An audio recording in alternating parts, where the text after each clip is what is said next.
Tapi syukur alhamdulillahnya hari ini 2 pasal hilang. Yang tadinya tuntutan jaksa dengan 11 tahun adanya 3 pasal. Tinggal 1 pasal. Dan lucunya TPTBU itu hilang. Yo, whatever. Kita bahas masalah tuntutan.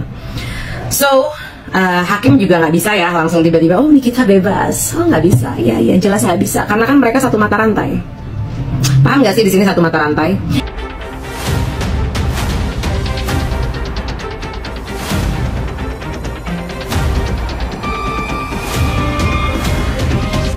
Nikita Mirzani divonis 4 tahun penjara dan denda 1 miliar. Wow.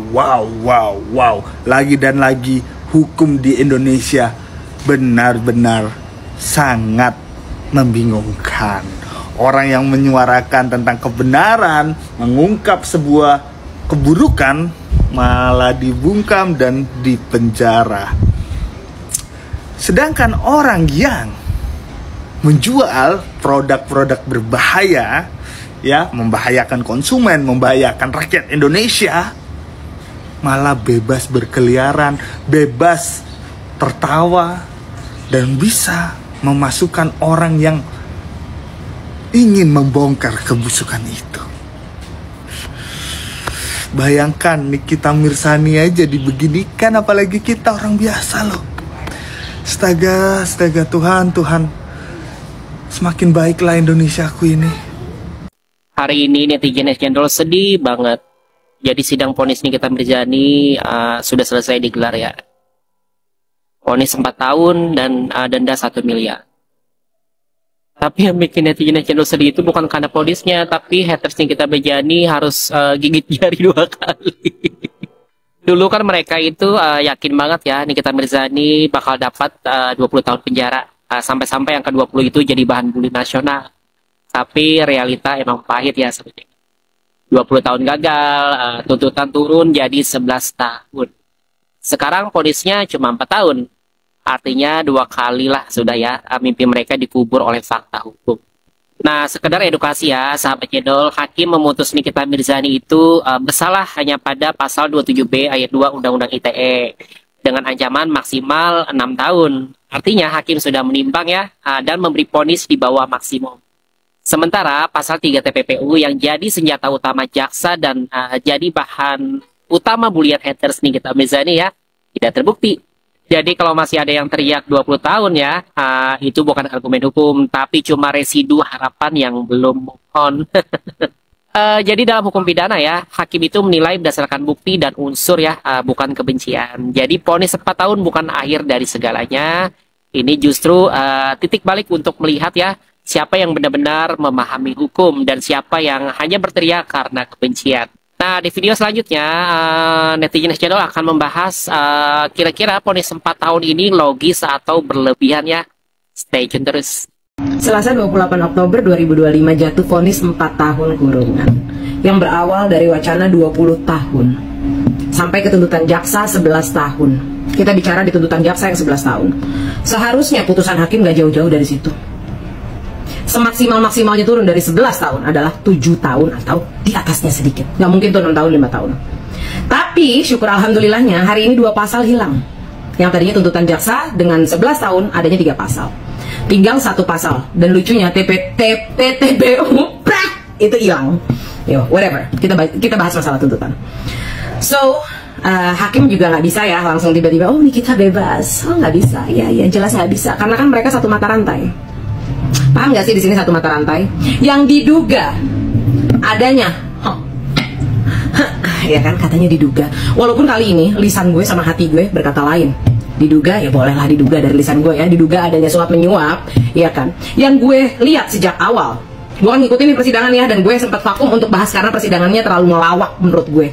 Jadi kayaknya kalau dibahas tiap minggu nggak lucu gitu ya, nggak berbobot, gue ikut tolol gitu bersama judge tersebut ya kan. Jadi better gue bahas di final result gelombang pertama. Ingat ya, ini gelombang pertama, bukan sidang pertama, gelombang pertama, karena masih ada banding, masih ada kasasi ya. Nah kalau sekarang dari yang harusnya sekitar tuntutan hakim itu, vonis hakim dari tuntutan jaksa itu sekitar 7 tahun something ya kan, bisa menjadi 4 tahun, ya nggak perlu dipertanyakan lah ya, nggak perlu lagi dipertanyakan karena memang analisa gue sejak persidangan ini ada, Nikita itu minimal ditahan 1 tahun deh. Negosiasi antara si pengalir dan yang penerima aliran tersebut. Ya, irigasi maksudnya aliran sawah. Paham kan? Ya habis mau gimana? Pertama udah terima. Yang kedua nggak akurat nih. Fakta-faktanya nggak ngeklek begini, malah begini semua, malah dibuat begini. Jadi mau nggak mau ya udah minimal setahun deh. Makanya tuh ada proses diperlambat nih, sidang karet ya kan. Jadi biar mencapai 1 tahun. Akhirnya vonis 4 tahun. Belum mengajukan banding. Lagian 4 tahun juga nggak dijalankan selama 4 tahun, berarti at least setengahnya 2 tahun 8 bulan katakanlah. Nah, ini kita sudah menjalankan 7 bulan, ya kurang lebih 1 tahun 4 bulan. Itu tanpa mengajukan banding. Dan gue yakin nih kita akan mengajukan banding bersama penasehat hukumnya. Ya nggak bakal terus bebas sih, enggak. Tapi minimal setahun, maksimal nggak sampai 2 tahun. Itu sih yang gue yakini. Dan jangan lupa semuanya, dari sidang terbuka Nikita Mirzani ini, bukan kita bisa belajar, dipertontonkannya secara langsung hukum Indonesia yang dapat seenaknya dipelintir oleh yang punya kuasa. Oke, salam apa nih? Salam malu-maluin ya. Semuanya tunduk sama duit. Oke, assalamualaikum Fatimah Asgaf. Kalian udah tahu belum berapa lama vonis terhadap kasusnya Nikita Mirzani dan apakah Nikita Mirzani layak untuk mendapatkan vonis itu? 28 Oktober 2025, pengadilan akhirnya menjatuhkan vonis hukuman 4 tahun penjara dan denda 1 miliar rupiah terhadap Nikita Mirzani. Dan kalau dendanya tidak dibayarkan, maka diganti dengan penjara 3 bulan. Ya, memang vonisnya jauh lebih ringan ya dibanding dengan tuntutan jaksa penuntut umum yang terlalu tinggi 11 tahun penjara gitu. Tapi di balik vonis itu muncul pertanyaan besar di hati banyak orang, apakah keadilan sudah benar-benar ditegakkan atau hanya sekedar formalitas hukum yang kaku ya. Karena perkara ini menjadi perbincangan hangat ya di tengah-tengah masyarakat karena terlalu lama juga dan terlalu banyak yang janggal juga. Bahkan ahli-ahli hukum, pakar-pakar hukum, pengamat hukum pun ikut memperdebatkan hal ini. Sehingga banyak pihak yang menilai kalau Nikita Mirzani harusnya tidak layak untuk mendapatkan vonis itu. Ataupun kalau vonisnya tetap ada, harusnya lebih ringan dibanding vonis atau putusan di hari ini gitu. Ya, bahkan penasihat hukumnya Nikita Mirzani mengatakan bahwa saat pembacaan putusan terakhir banyak banget terdengar hal-hal yang janggal gitu ya. Jadi kita bisa lihat kalau Nikita Mirzani dan penasihat hukumnya tidak puas akan hasil putusan hari ini. Dan apakah mereka akan berhenti sampai di situ saja atau masih mau menempuh jalur hukum yang lain? Ya, dalam situasi seperti ini Nikita Mirzani masih punya hak hukum penuh untuk memperjuangkan kebenaran. Mereka masih bisa menempuh jalur hukum seperti banding ke pengadilan tinggi agar majelis hakim yang lebih tinggi menilai ulang seluruh fakta dan bukti perkara. Kemudian bisa melakukan kasasi ke Mahkamah Agung. Jika hasil banding belum memuaskan, maka Nikita Mirzani bisa meminta keadilan di tingkat tertinggi. Dan langkah terakhir dan paling tertinggi itu PK atau peninjauan kembali. Di mana langkah terakhir jika nanti ditemukan bukti baru yang bisa membuktikan ketidakbersalahannya. Dan di sini juga kita sebagai masyarakat ya seharusnya belajar untuk tidak cepat menghakimi. Karena di balik sosok yang sering tampil kontroversial bisa jadi ada orang yang sedang berjuang mempertahankan martabat dan kebenaran.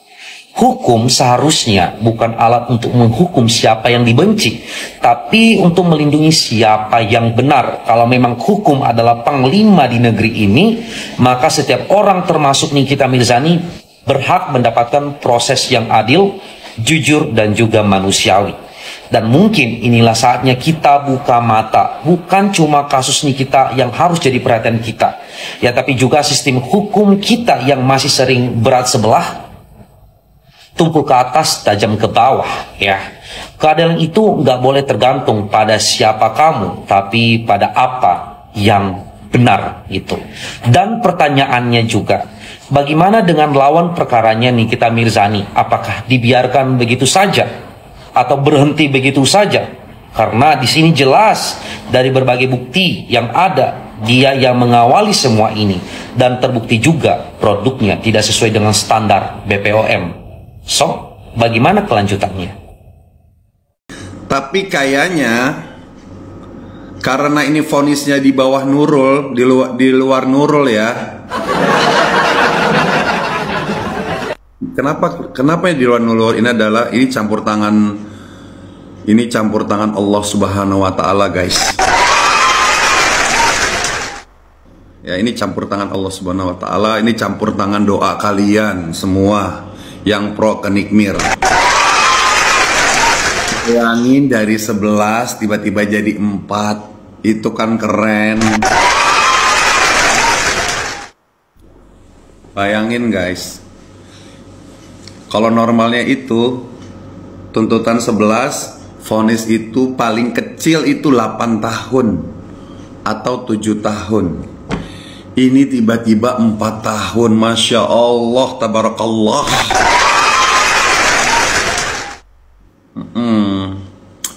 Sebenarnya pasalnya juga kagak ada sih. Sebenarnya sih kalau menurut aku pasalnya juga kagak ada. Cuman kayaknya hakimnya nggak enak aja sama JPU. Itu. Sekarang yang nawarin duit pelapor. Yang nelponin duluan pelapor. Dari situ aja kronologinya udah nggak masuk akal disebut pemerasan, ya kan? Kalau pemerasan itu kan harusnya Nikmir kan,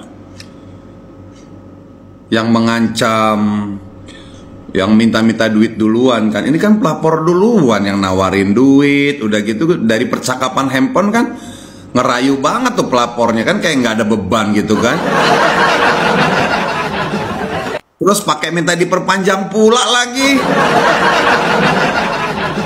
Emang ada pemerasan diperpanjang gitu maksudnya?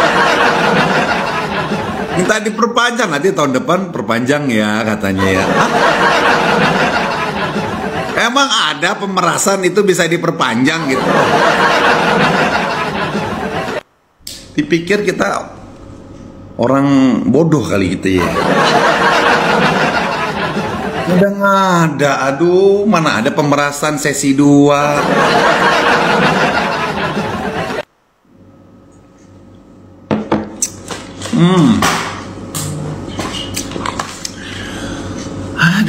Ada aja. Masa pemerasan minta diperes lagi?